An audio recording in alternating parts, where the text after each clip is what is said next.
తిరుపతిలో అనగనగా ఒక రాజు మూవీ టీమ్ సందడి. సంధ్యా థియేటర్లో అభిమానులతో హీరో హీరోయిన్ ముచ్చటించారు. హీరో నవీన్ పొలిశెట్టి, హీరోయిన్ మీనాక్షి చౌదరిని చూసి ప్రేక్షకులు ఈలలు వేస్తూ ఎంజాయ్ చేశారు. హీరోయిన్ మీనాక్షి చౌదరితో సెల్ఫీల కోసం ఎగబడిన అభిమానులు.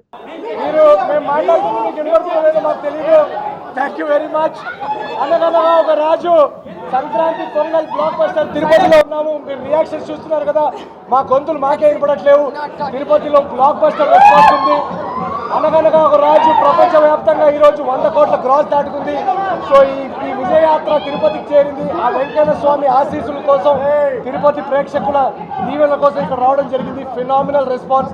ఈ రెస్పాన్స్, ఈ అరుపులు, ఈ కేకలు, దీనికోసమే మేము సినిమా తీసింది. మా టీం అందరూ ఇక్కడికి రావడం చాలా చాలా సంతోషం. ఇది వరుసగా 4వ block buster Tirupati. So thank you very much Tirupati వాళ్ళకి.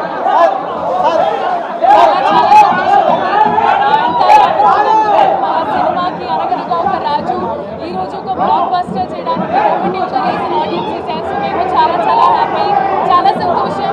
అండ్ తిరుపతికి మేము ఇక్కడికి మీ అందరితో కలిసి చాలా హ్యాపీ అండి. థ్యాంక్ యూ మీ టీంకి ఎంత లవ్ ఇచ్చినందుకు. చాలా చాలా ఇది మొట్టమొదటిసారి నాకు 100 కోట్ల క్లబ్. సో చాలా చాలా ఆనందంగా ఉంది. ఎందుకంటే మామూలు టైంలో వచ్చి రిలీజ్ కావడం ఒక విషయం, పండగలో ఇన్ని సినిమాలతో వచ్చి ఇంత పెద్ద బ్లాక్ బస్టర్ సాధించడం, ప్రపంచవ్యాప్తంగా 100 కోట్ల గ్రాస్ దాటడం అన్బిలీవబుల్ థింగ్. సో దానికి నేను ప్రేక్షక దేవుళ్ళకి, ఆడియన్సెస్ అందరికీ మా తరపు నుంచి very very very big thank you. ఇలానే ఈ సినిమాకి ఇంకా లాంగ్ రన్ ఉంటుంది. ఇంకో 2 వారాలు థియేటర్స్లో మీరు చూడండి. ఇప్పుడు తిరుపతిలో మేము వచ్చాము, నాన్ స్టాప్ నవ్వుతున్నారు, రచ్చగా ఉంది, ఈలలు గోల. ఇలాంటి ఒక అట్మాస్ఫియర్ కోసమే మేము సినిమా తీస్తాం.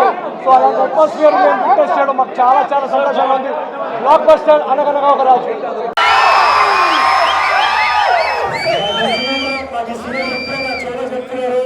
నా వరుస 4 సినిమాలు తిరుపతిలో బ్లాక్ బస్టర్.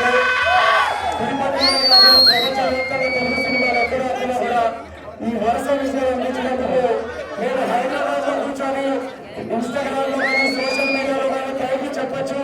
కానీ అది కరెక్ట్ గా అనిపించింది. ఎందుకంటే ఇంత పండుగకి, ఇంత కాంపిటీషన్ లో కూడా మీరందరూ వచ్చి ఫస్ట్ డే టికెట్ కొని మా సినిమాని బ్లాక్ బస్టర్ చేసినందుకు నేను పర్సనల్ గా వచ్చి థ్యాంక్ యూ చెప్పాలని నాకు అనిపించింది.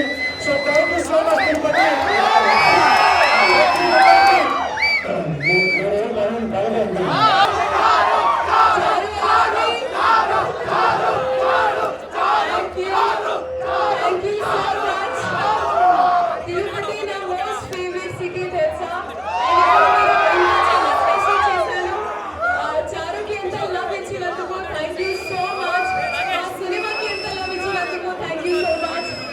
ప్రతిసారి నేను అవకాశం దొరికితే ఇక్కడికి రావడం అని నేను అది ఆలోచిస్తున్నాను. అండ్ ఈసారి మా సినిమా సక్సెస్ అయ్యాక నా ఫస్ట్ సిటీ అంటే నా మైండ్ లో తిరుపతి. మీ అందరికీ కలవడం